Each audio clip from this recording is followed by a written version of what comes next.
prenez pas la ligne noire. C'est la deuxième fois, ça commence à devenir bizarre ce truc. Bon ben on va retrouver la séquence ActuBD en attendant, on en sera peut-être un peu plus tout à l'heure. Que les puristes se bouchent les oreilles car on commence cette séquence ActuBD avec le webtoon. Alors que les éditeurs de bande dessinée papier s'interrogent toujours sur l'avenir de la BD digitale, Dailytoon lance en Europe le webtoon. Nouvelle forme de bande dessinée qui se lit sur tout type d'écran connecté. Véritable révolution née en Corée du Sud, l'avenir nous dira si le vieux continent leur réserve un aussi beau succès. Coup d'œil dans le rétroviseur et petit détour par la Charente où se tenait fin janvier le 43e Festival de la BD d'Angoulême. Une cuvée riche en émotions et c'est peu de le dire qui a finalement vu Herman remporter le Grand Prix. On notera également la montée au créneau de François Pernaut, ni plus ni moins que le responsable des éditions d'Argo, Dupuis, Lombard, Blake et Mortimer, Lucky Luke, Kana et Urban Comics. Angoulême étant devenu un non-événement pour nous, il est question qu'après les éditions Dupuis, ce soit les éditions du Lombard qui n'y aillent plus. Et nous réfléchissons pour nos autres maisons. Des propos recueillis par Frédéric Bosseur du magazine DBD. La transition est toute trouvée pour un joyeux anniversaire au magazine DBD qui fête son 100e numéro avec pour l'occasion un album cartonné retraçant les 100 dates incontournables de la bande dessinée. Le cinéma n'en finit pas d'adapter les grands succès du 9e art avec cette fois les adaptations des séries Tamara et Seul en tournage actuellement. Lucky Luke tire plus vite que son ombre depuis maintenant 70 ans, l'occasion tout au long de cette année 2016 de lui rendre hommage. On notera notamment une édition de luxe de Fil de Fer, l'album mythique de Maurice, ainsi que 2 albums hommages emmenés par Mathieu Bonhomme, l'homme qui tua Lucky Luke, et Guillaume Bouzard pour un album en fin d'année. Rayon événement, on notera l'arrivée à Bruxelles du Comic-Con qui se tiendra les 19 et 20 mars à Tour et Taxi. Un événement majeur à n'en pas douter pour les amateurs de films, gaming, comics, manga et autres séries TV. Un événement en chasse un autre, après Walteri et Servais, c'est Bernard Isler qui signe l'affiche du 34e Festival du film fantastique de Bruxelles, qui se tiendra aux Beaux-Arts du 29 mars au 10 avril.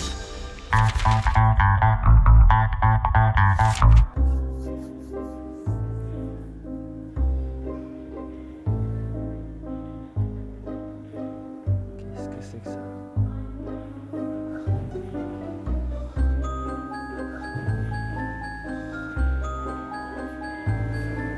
Il n'y a vraiment pas un métro ici. Il y a un truc qui arrive. Pas sûr que ce soit un métro par contre.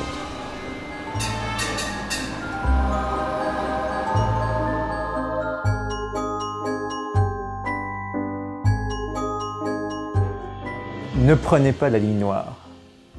C'est une phrase qu'on trouve écrite sur les murs du métro parisien, au hasard des stations, des tunnels. C'est une phrase qui a son importance dans l'aventure de notre héroïne, Nin, puisque justement son destin est lié à celui de cette ligne mystérieuse, la ligne noire, une ligne qui n'existe pas en fait, qui n'est pas sur les plans.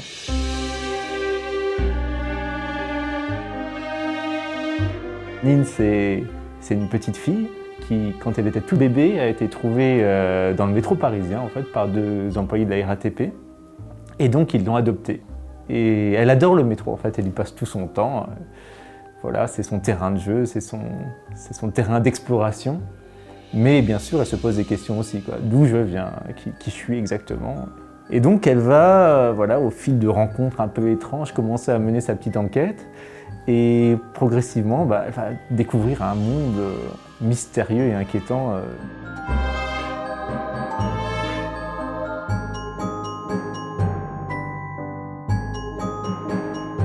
Jean-Michel et moi, on s'est rencontrés il y a une petite dizaine d'années dans le cadre du journal de Spirou. On m'a proposé d'illustrer une série d'histoires courtes et on m'a proposé une histoire qui était écrite par Jean-Michel, qui était déjà une histoire avec une dimension fantastique. C'est ça que j'avais déjà apprécié à l'époque. Donc on a fait cette première histoire et puis est venue l'idée de créer toute une série d'histoires courtes, chaque fois dessinées par un dessinateur différent et qui traitait d'une petite fille dont l'environnement était le métro parisien.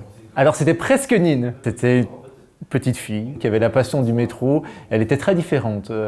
C'était un peu une petite gothique, façon Mercredi Adams, tout en noir, avec les grands yeux tout cernés. Moi je voulais amener Nin vers un personnage très contemporain, qui contrastait justement avec le côté rétro du métro parisien et qui est bien ancré dans notre époque.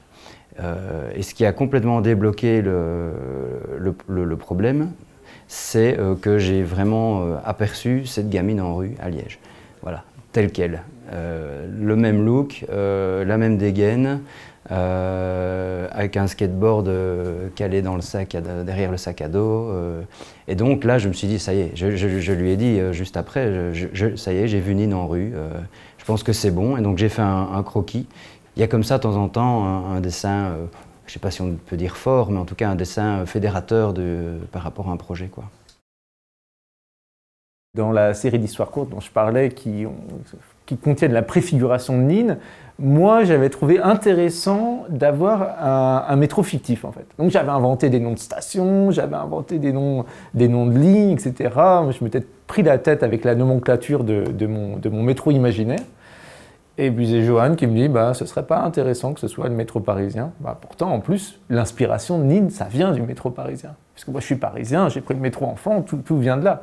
Ah, donc c'était parfaitement logique d'aller dans ce sens-là, d'aller vers le métro parisien.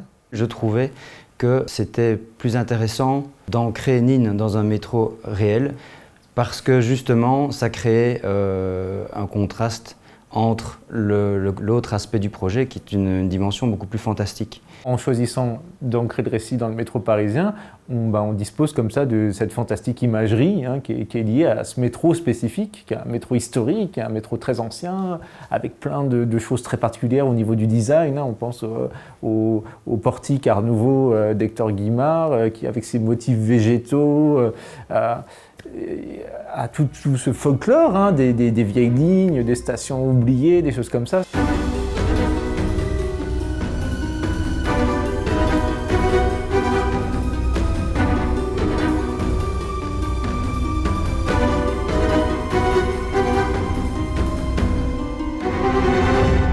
À la base, c'était une série qui était conçue plus comme un diptyque en fait, où il y aurait eu une articulation très nette entre le premier tome Métro, deuxième tome l'univers fantastique, donc les grands lointains.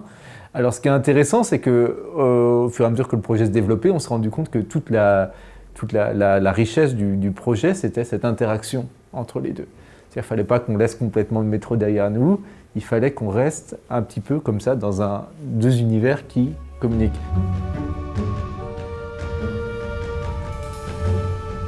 Dans le deuxième tome de Nine, on va développer le deuxième aspect de la série, à savoir les grands lointains. C'est la suite de la quête d'identité de Nine qui va l'amener vraiment à réaliser qui elle est. En tout cas, qui elle est dans cet univers parallèle, fantastique, et quel est son rôle aussi.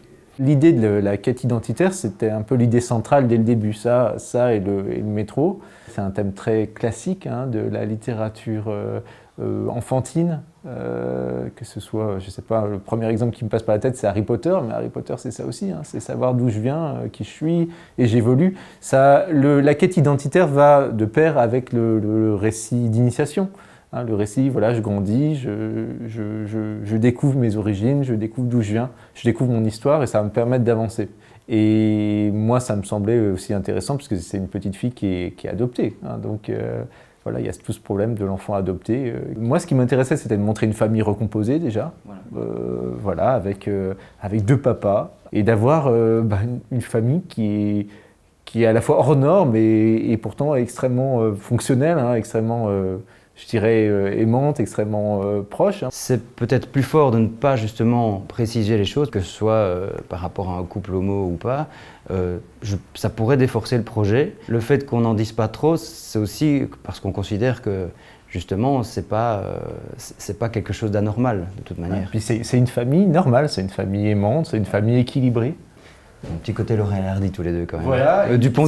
Ils sont rigolos, ils ont une grande complicité. Voilà, c'est tout, le reste leur appartient au personnage. Donc, tout ça, c'est aussi un petit clin d'œil quelque part à toute cette histoire de la BD franco-belge classique, on va dire, où on montre des personnages et on ne dit pas forcément les relations qu'ils ont entre eux. Finalement, c'est aussi au lecteur de venir remplir ça avec sa part personnelle, je pense.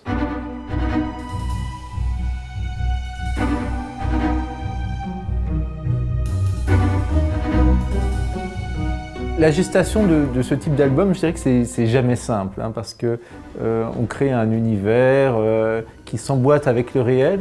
Donc on a un certain nombre de données qui appartiennent au monde normal, et puis il y a un certain nombre de données fantastiques. Et on doit trouver une cohérence dans le fantastique. C'est-à-dire que le fantastique, on ne peut pas faire n'importe quoi non plus. J'affectionne particulièrement le fait de pouvoir échanger, de pouvoir construire ensemble. Je veux dire, Johan a eu un apport très important sur l'album. Mais grâce à ça, je pense qu'on a amené la chose plus loin, le projet plus loin, et qu'il y avait des tas d'idées qui n'auraient pas existé sans cette période de maturation, de ping-pong entre nous. Je suis totalement incapable d'écrire une histoire. Par contre, j'aime bien de pouvoir intervenir sur la mise en scène, sur les éléments du scénario eux-mêmes. Donc je pense que je peux jouer ce qu'on appelle les script doctors. Donc ça veut dire vraiment arriver à corriger le tir, ou en tout cas à faire évoluer le projet dans le bon sens du récit, quoi. Ce qui est vraiment très intéressant dans le travail avec Jean-Michel, c'est que déjà il dessine, donc il met déjà en place un storyboard dessiné, on sait lire l'histoire. C'est pas du tout quelque chose de brouillon, c'est déjà quelque chose d'assez fini. Ses dessins et sa manière de raconter correspondent à ce que je voudrais faire moi si j'étais scénariste. Il a les mêmes envies graphiques que moi. Là par exemple on travaille sur le scénario du tome 3 et 4 déjà, et en lisant les propositions qu'il me fait, c'est des choses, j'aurais pu lui demander, voilà, moi j'ai envie de dessiner par exemple, il y a une histoire avec un avion, avec un biplan, Scoop. Et donc c'est vraiment quelque chose qui, moi personnellement, j'ai toujours eu envie de pouvoir dessiner ça dans une bande dessinée.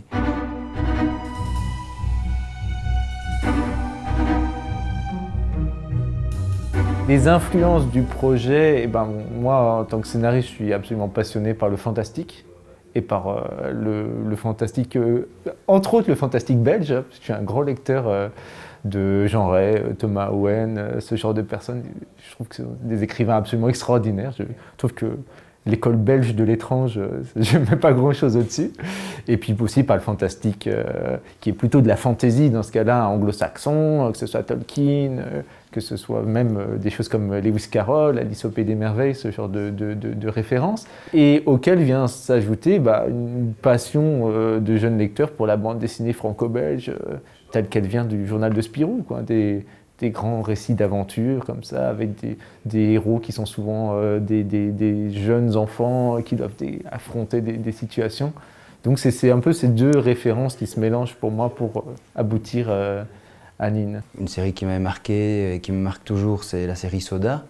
Et le travail de Warnant, de Gazzotti par après, et celui de Dan maintenant, qui sont vraiment... c'est vraiment une série que j'adore. Et aussi un aspect qui vient plus de l'animation, à savoir le travail de Miyazaki, et notamment, plus particulièrement, le voyage de Chihiro, qui justement allie le fantastique avec une dimension plus réaliste. Et le résultat graphique de Nin est très différent de ce que j'ai pu faire auparavant, qui était un travail à l'encre, vraiment, on va dire, classique. Et ici, j'ai beaucoup cherché parce que je trouvais que ça ne correspondait pas au projet. Et donc, j'ai fait des essais au crayon, donc vraiment au crayon gris, quoi, la mine de plomb. Ça a été très difficile de mettre la technique au point, c'était un véritable défi, parce que justement, il n'y a pas un ancrage qui permet de nettoyer la planche au moment du scannage, etc. Donc c'est une technique qui a demandé pas mal de mise au point pour arriver à un résultat, on va dire, propre et efficace. Ce que je trouve formidable dans le cinéma de Miyazaki, c'est qu'il arrive à construire ses films à partir d'images poétiques très fortes, en fait. On a l'impression que c'est des images qui viennent avant son histoire, avant tout le reste, en fait, et qui sont des images extrêmement puissantes. Et je pense que, enfin, toute proportion gardée à notre échelle assez humble, on a essayé de procéder un petit peu de la même manière sur Nin. Ce sont des images qui sont venues d'abord. L'image d'un quai de métro envahi par des papillons, l'image du tigre. Et après, ça plus le personnage, et voilà. Puis après, on a dû bricoler une histoire autour de ça. Mais c'était toute la difficulté, c'est de trouver une histoire cohérente à partir d'images fortes. Mais qui ne déforce pas ces images, c'est ça. Il faut réussir à tricoter une histoire autour de ça qui englobe des visions, en fait, comme des visions.